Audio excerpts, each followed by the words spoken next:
What's up, everyone? Welcome back to Indie Flicks. Today, we're breaking down the Traitors US Season 4, Episode 3, and this is the episode where the twists stop being cute and start being game-changing. We've got a major murder reveal at breakfast, a daylight roundtable twist, a banishment that flips the whole season, and a mission that turns into a literal horror movie. All right, let's get into Episode 3. Episode 3 opens with the breakfast tensions we live for. Everyone scanning the doors, counting chairs, and trying not to look nervous. Colton, being one of the first few people there, is already pointing fingers of who he thinks may be the traitor amongst the group. Michael and Tiffany have a conversation. Tiffany's trying to overly explain why she voted for Michael at the round table, believing that Yam Yam is a traitor, so she's trying to be on his good side. So everybody's already starting off the morning with these strategic conversations. And then we get the reveal. Rob C has been murdered. Strategically, this is huge to the faithfuls because Rob C is exactly the kind of player who can connect dots without panicking. And in my opinion, he probably would have been a way better traitor or even a secret traitor. But of course, we get the reaction performances. Everybody's looking out to see who was hurt the most.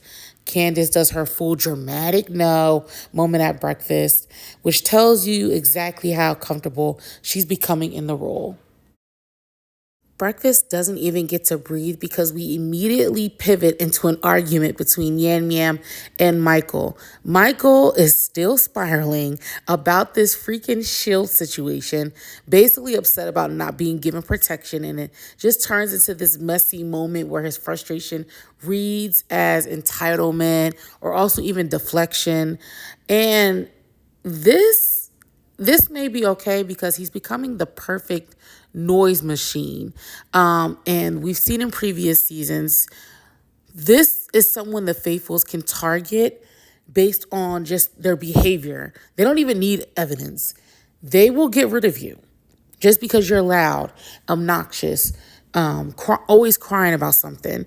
And when it gets to a point where the faithfuls are going to banish just based on the vibes, then that just leaves an opening for the traitors to win. So Michael definitely needs to start toning it down and just get out of his feelings because it's really not that deep. So Alan hits them with a curveball, and instead of going to a mission first, they're going straight to the round table in the daylight. And that changes everything because they don't get the usual bonding mission time to calm down. They're forced to make a decision while emotions are still hot. And during these conversations, Tiffany pulls Michael into that secret room that they had last season and basically tells him, yo, you need to calm down. Like, you can't come in all hot and heavy. And remember, Tiffany also is thinking that Yam Yam is a traitor. So she's trying to warn Michael, you keep going as hard after him. If he is the traitor, you're next. And after she had that conversation, I started thinking, I'm like, you know what?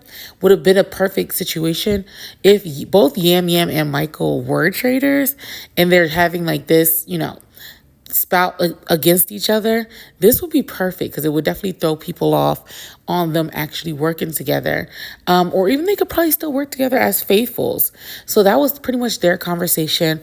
Another conversation that kind of was highlighted was majority of the group and Donna, because they're all looking at Donna like, hey, she has not made any strategic moves. She hasn't tried to group herself with people throughout this game.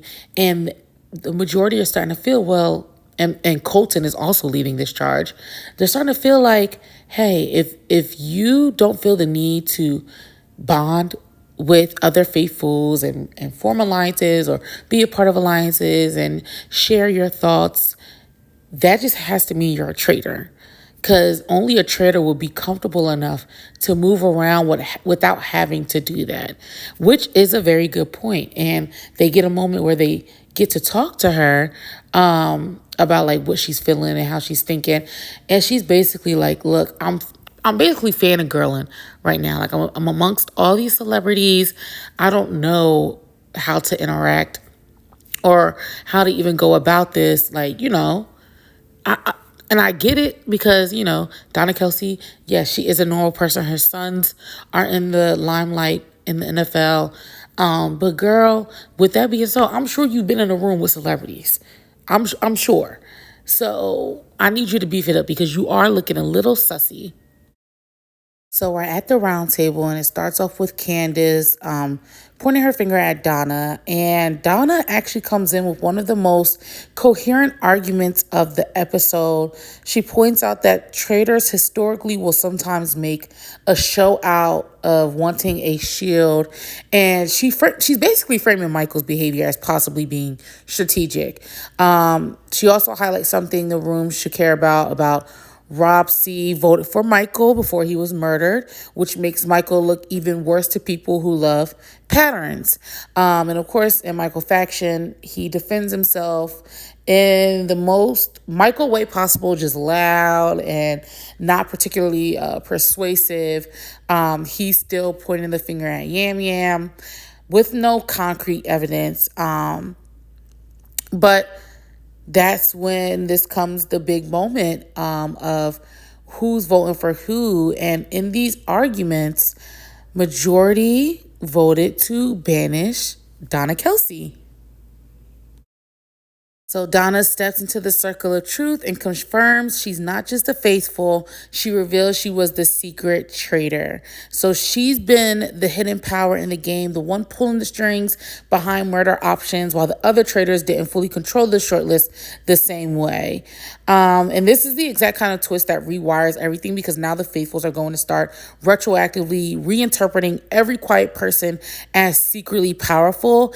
And it also means the traitor structure changes immediately. Now it's the main traitors moving forward without the secret layer. And in my opinion, I think this is just me, and y'all let me know if y'all feel the same way, but I feel like Donna at this point of the game was getting overwhelmed. I think she wanted to go. And maybe that's why producers threw this twist of a midday roundtable to, have some empathy for her. And obviously they don't know if everybody's going to vote that way.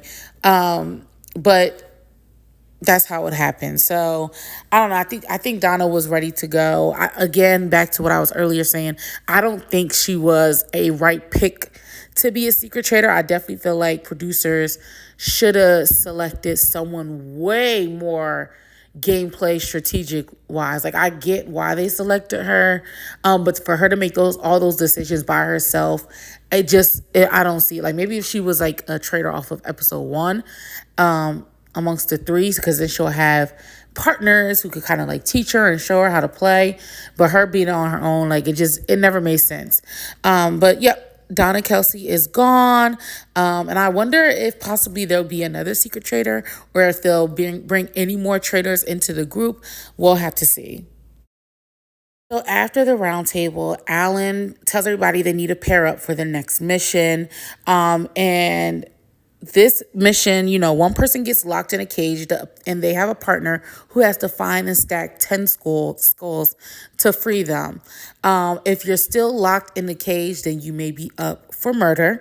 And of course, nobody, and I mean nobody, because it makes sense, because who Donna was paired up with, nobody wants to partner with Ron.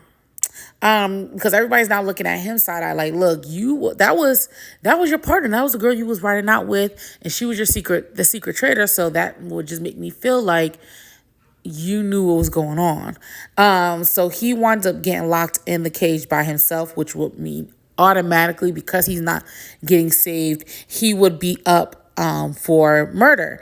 And yeah, everybody's just racing around trying to stack these skulls up. And of course, not everybody was able to do it. People were people were definitely moving slow. But we of course had one traitor, Lisa Rinna, who remained in the cage, but we know she's a traitor, so of course they're not going to murder her for the night. But some people got freed and some didn't. Another name floating around the castle is Tiffany. Of course, Colton is leading this charge again. And he just feels, Tiffany is too close to Michael. Possibly they're working together. And she defends herself. She's like, look, I also think Michael could be a traitor. And I'm trying to stay in her good graces, which is the smartest thing for a faithful to do. And she is a faithful. What's the problem is because Tiffany is so strategic, her strategy is always loud. Like it's not like she can't play secretly.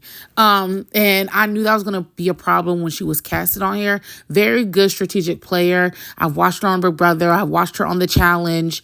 It's just, she's loud with her strategy. Like you could kind of see it on her face when she's like plotting and stuff like that. And I think other people are starting to realize that too. So she needs to be careful because eyes are starting to look at her now because of who she's associating herself with. Like she needs to be more on a broader group and not try to look. If Michael digs his hole, let him dig his hole and fall in it. You ain't got to save Michael. You know what I'm saying? You need to save yourself. Right now, our traders are in the best space and spots in this game.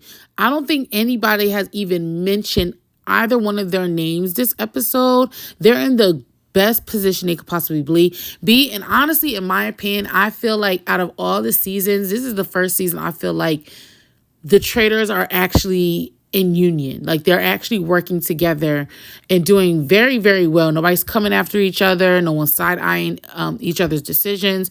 Like they're actually working well. This actually could go far for them. I think potentially Lisa and Rob may make it to the end because Candace is a little shaky still.